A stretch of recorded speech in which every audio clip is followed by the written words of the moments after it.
First, you have some time to look at questions 1 to 5.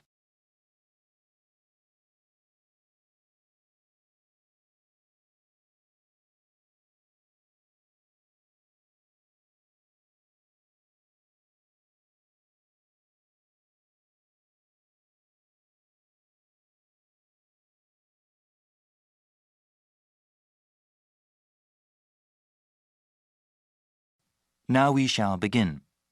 You should answer the questions as you listen because you will not hear the recording a second time. Listen carefully and answer questions 1 to 5. Hey, Alex, are you okay? I was worried something happened. Oh, sorry for being late. I drove down the wrong highway and got lost. Don't worry, it's only been 20 minutes. Actually, I just looked at some Austin tourist websites. I got some tea. You want anything? Yeah, I think I'll have some tomato juice. It's just what I need right now. Yes, it's really hot and humid out right now. I think I'll get iced tea this time around. So you went on the wrong highway, huh? For sure. I've never driven in this area before, right? So after I pick up the rental car from the airport, I try to follow the map to the downtown area here. Unfortunately, there was a lot of road construction going on, and I went south on the highway instead of going north. After a few minutes, I realized I was going the wrong way, so I exited the highway and came back up here. Well, I'm glad you're here, okay? Did everything go well at the car rental place? Oh, yeah, it went very well. The business owner was kind of a strange person, really tall and thin. He had a bushy beard and moustache. He was also wearing a cowboy hat. I'd never quite seen anyone quite like that before. I guess every place in the world has eccentric people. Yeah, definitely. But he told me about all these great places to eat around here. He said they have some really great Mexican food in the area. That's great. I haven't had that in such a long time. We definitely have to go to a place for dinner. Well, I want some more iced tea. How about you? Yeah, I need to order still. You know what? I think I'll get one of their sandwiches too. They look really good. Okay, let's order then. Before you hear the rest of the discussion, you have some time to look at questions 6 to 10.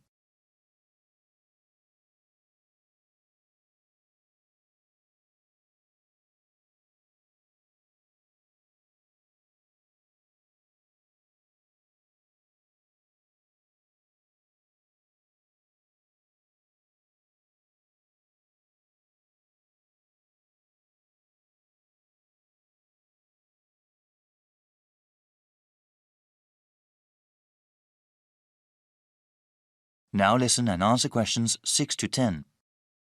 Now then, what are we going to do today? I was thinking it would be nice to see the state capitol and then maybe the university. Well, according to the website, let me see.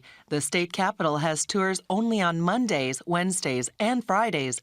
Yeah, if we went there, it would be much better to go on a guided tour. Oh, wait. Yes, there are tours on Mondays, Wednesdays, and Fridays, but also on Saturdays. The university site lists a lot of places that are interesting, so maybe we can spend most of the day at both the Capitol and there. We should definitely go to the lake after that as well, and even spend the night camping there. Great plan.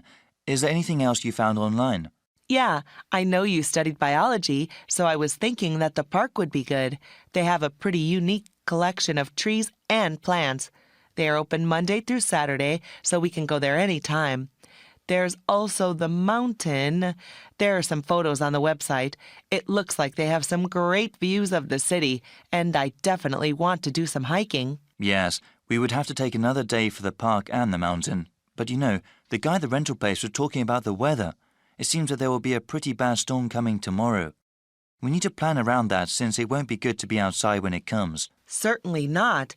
It's not worth hiking somewhere if the weather is terrible.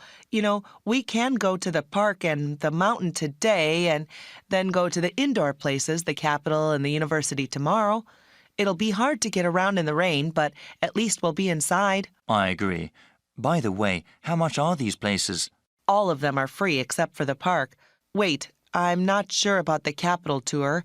Yeah, they don't charge anything for the guided tours. All right then, we'll go hiking first and then relax at the park. Then we can camp at the lake. We'll go to the Capitol and the university tomorrow. Yeah, this is one of the best universities in the country, especially known for their art programs. Really? Yeah, I heard about that. They have some art galleries there too, ones with some good modern art. Wow, it seems like that's a lot for us. Yeah, I'm really excited about camping at the lake. The sunsets are supposed to be beautiful there.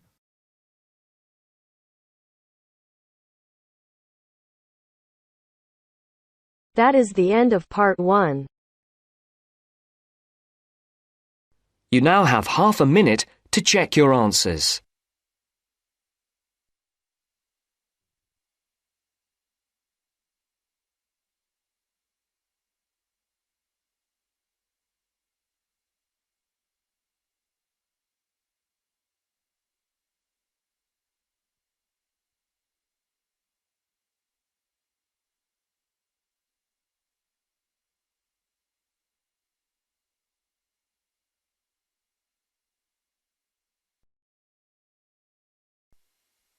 Now turns to part 2.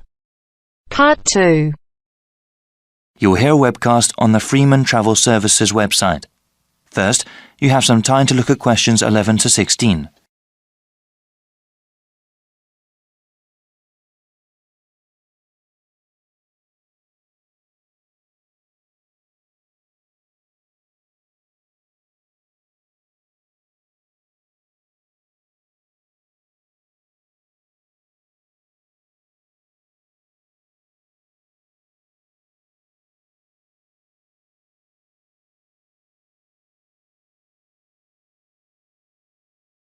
Now listen to the first part of the webcast and answer questions 11 to 16. Welcome to the Freeman Travel Services website. We appreciate your visit. Please listen to this introductory webcast for general information. You can click another link at any time. For webcasts in other languages like Spanish or German, please click on the links above the media player. From this website, you can access audio information on our latest travel offers.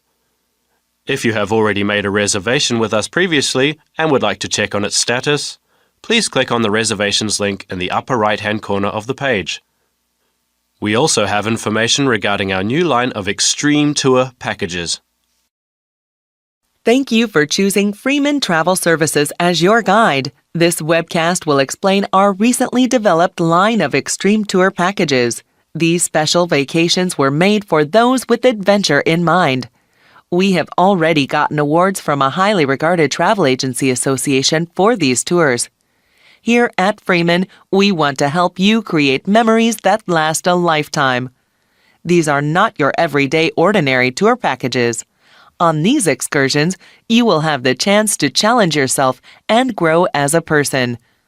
How many other travel agencies can claim to help you do that? We currently offer extreme tours on 3 different continents.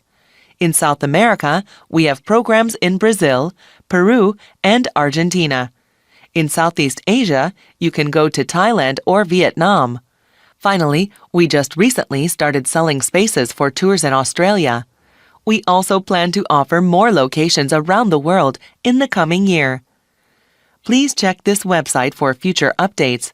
There are highly trained people guiding you on every one of our tours. For those independent travelers, don't worry, there are plenty of opportunities available to explore on your own. Whenever you purchase one of our tour packages, we do our best to accommodate you.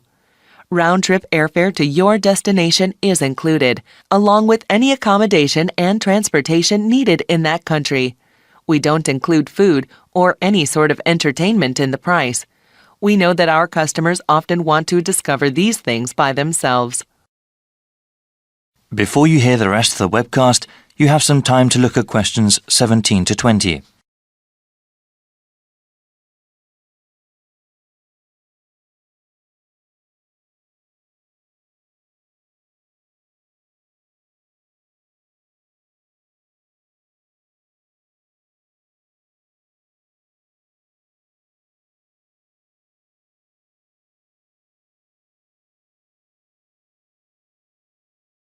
Now listen and answer questions 17 to 20.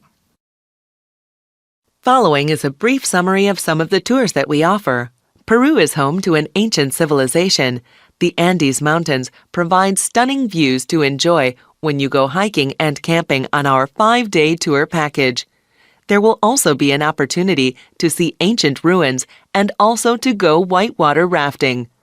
The people in Peru are very friendly, and you will not forget their generosity and warm hearts. Another extreme tour package we have is in Thailand. They have a very unique culture there, and even our 7-day vacation there might not be enough to see everything. The tour includes an overnight stay on a riverboat, parasailing, and a visit to one of Thailand's biggest cities, Chiang Mai. We also have an excursion to an elephant ranch that you do not want to miss. Finally, we have something really special for you in our newest vacation package in Australia. We have over 2 weeks of activities, that is 14 days, which take you from the Gold Coast to the Outback and to some of the continent's most exciting places. Go on this tour if you want to scuba dive with thousands of tropical fish at the Great Barrier Reef, see the awesome beauty of Australia's deserts, and party in some of the best clubs and bars in the country.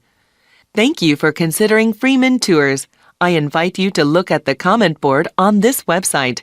There you can read the testimonials of all the people who have gone on our tours.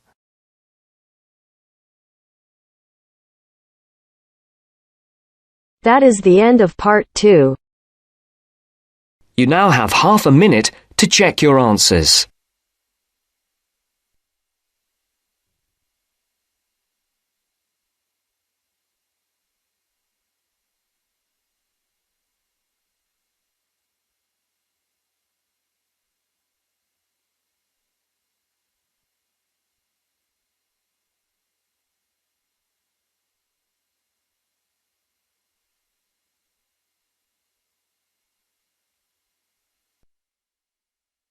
Now turns to part 3. Part 3. You're going to hear an explanation of how a school chancellor will be chosen. The chairman is explaining the process to 2 students, Sarah and Arnold. First, you have some time to look at questions 21 to 25.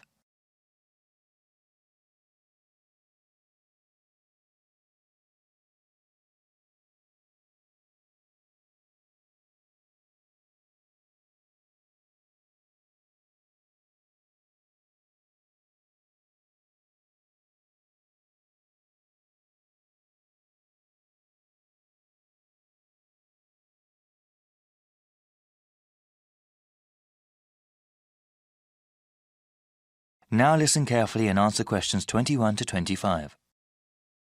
Good evening, everyone. I hope you've both taken a look at the documents given to you. As student members of the University Chancellor Selection Committee, you will help to select a new chancellor for our university. This person will be responsible for the operations, academics, and budget of the university. Today, I want us to talk about getting feedback from other students and about the selection process. Okay, so what exactly will our roles be? You both are full members of the committee representing the interests of the student body. When we go over the applicants for Chancellor, your votes will count the same as other committee members. The same as other faculty and administrators? Okay. Indeed. It is important to have student input in the selection process. That will be part of your duties as committee members, to talk to the student body and get a feeling for what they want in a new Chancellor. You will report back to me, the committee chairman, and then talk to the rest of the committee. I suggest that you contact the student newspaper and ask them to do some sort of survey. You both can also talk to the heads of various student organisations and gauge their opinions. All right, what sort of questions should we ask? Well, if you know of any issues important to the student body as a whole, you can ask them about that. I know that there was a recent increase in student fees. Since the Chancellor is in charge of the budget process, he or she will certainly be involved with that. But that is one topic that everyone can be asked about. A question about financial issues? Okay. You also mentioned going to different student groups. I was wondering, would that be appropriate? If the Chancellor is the head of the whole university, is it that important to ask the opinions of a smaller individual organisation? Definitely. They may be smaller organisations, but they often represent a wide number of students. It would be in the best interests of the school to have a Chancellor that understands the needs of not just the community as a whole, but of the different parts that make up that whole. I see. I guess it would be best to contact the leadership group of each club and group. Yes, actually, that would probably be the most efficient way to get their opinion. Before you hear the rest of the explanation, you have some time to look at questions 26 to 30.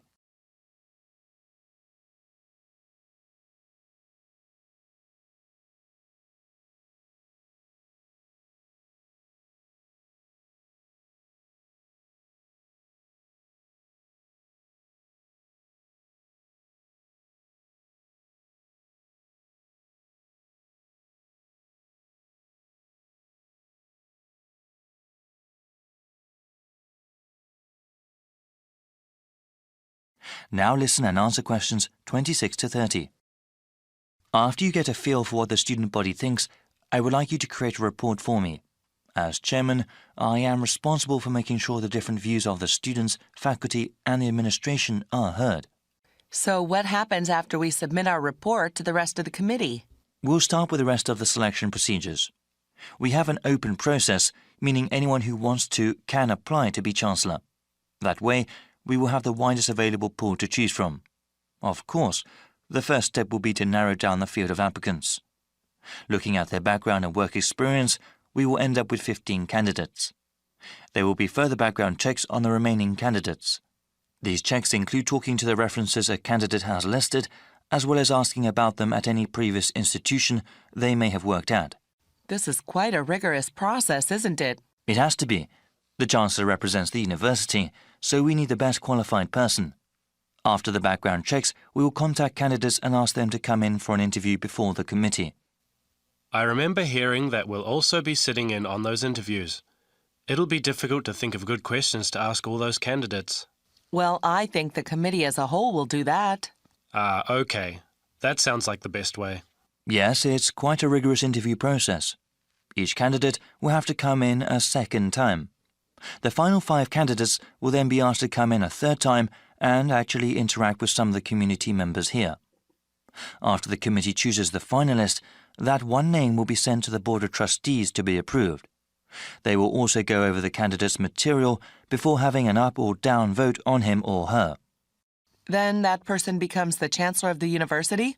It is good to have so many people working together on this. I'm sure we'll find a great Chancellor.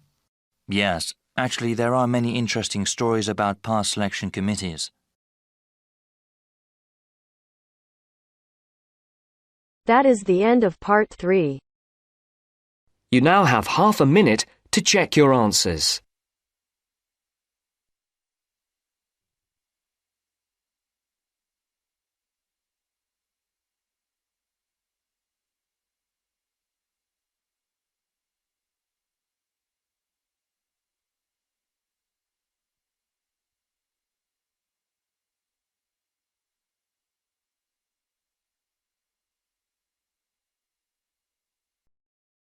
Now turns to part 4. Part 4. You are going to hear a lecturer giving a talk on archaeology. First, you have some time to look at questions 31 to 40.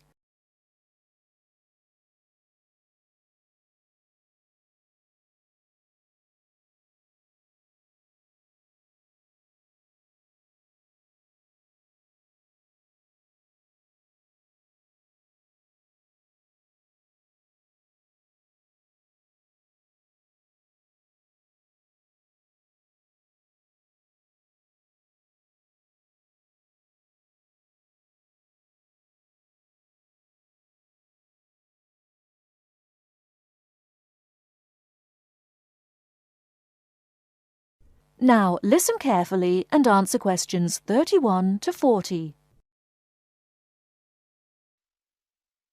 Many thanks for inviting me along today to talk to you about the results of some very interesting recent archaeological research. The saying, "you are what you eat," is often applied to present-day dietary advice. Certainly, our bodies will show evidence of whether we eat healthily or live on fast food and takeaways. This can be particularly useful in archaeological research. Through a careful analysis of the ancient bones of our ancestors, we can tell a great deal about their diet and the way they lived. I'd like to talk to you today about some research into the early settlers of some remote tropical islands in the Pacific. When these people travelled to these new lands 3,000 years ago, They had to bring along all the resources they needed for survival, including food, plants and animals from their original homes. One such group were the Lapita people, who were early settlers of remote Oceania, several islands in the Pacific. When the Lapita set sail for the island Vanuatu, they brought with them domestic animals and crop plants. This allowed them to settle in an area where no humans had previously lived and that had limited natural resources. Archaeologists have been keen to discover to what extent these settlers and their domestic animals relied on the resources they'd brought with them compared to the native plants and animals they found on the island. In order to try and understand the diet and lives of the Lapita people, archaeologists analysed the chemical composition of the bones of 50 adults excavated from the Lapita cemetery on Efate Island, Vanuatu. Depending on what we eat, we consume varying amounts of carbon, nitrogen and sulphur. As these chemical elements are ultimately deposited in our bones, the amounts or ratios of each one can provide a sort of dietary signature.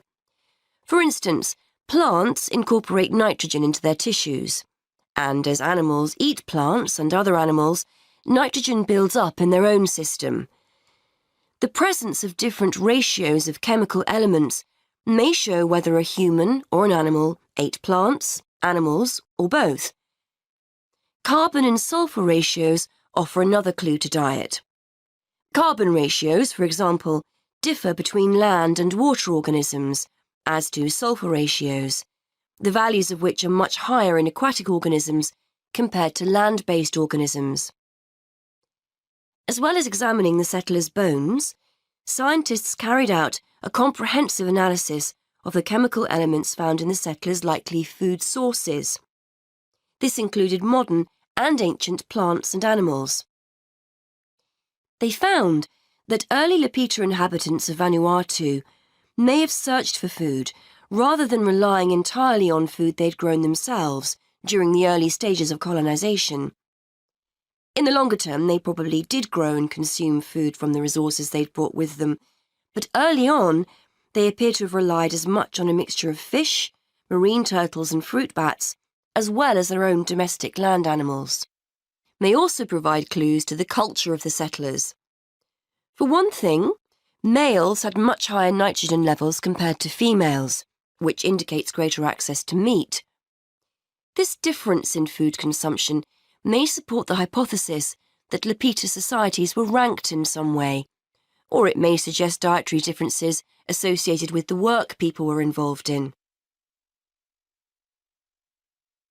Additionally, the archaeologists analysed ancient pig and chicken bones and found that carbon levels in the settlers' domestic animals indicated that they were eating a diet mainly of plants. However, their nitrogen levels indicate that they may also have roamed freely, eating food such as insects. This would have allowed the Lapita people to keep food resources that were in short supply for themselves, rather than feeding them to their domestic animals.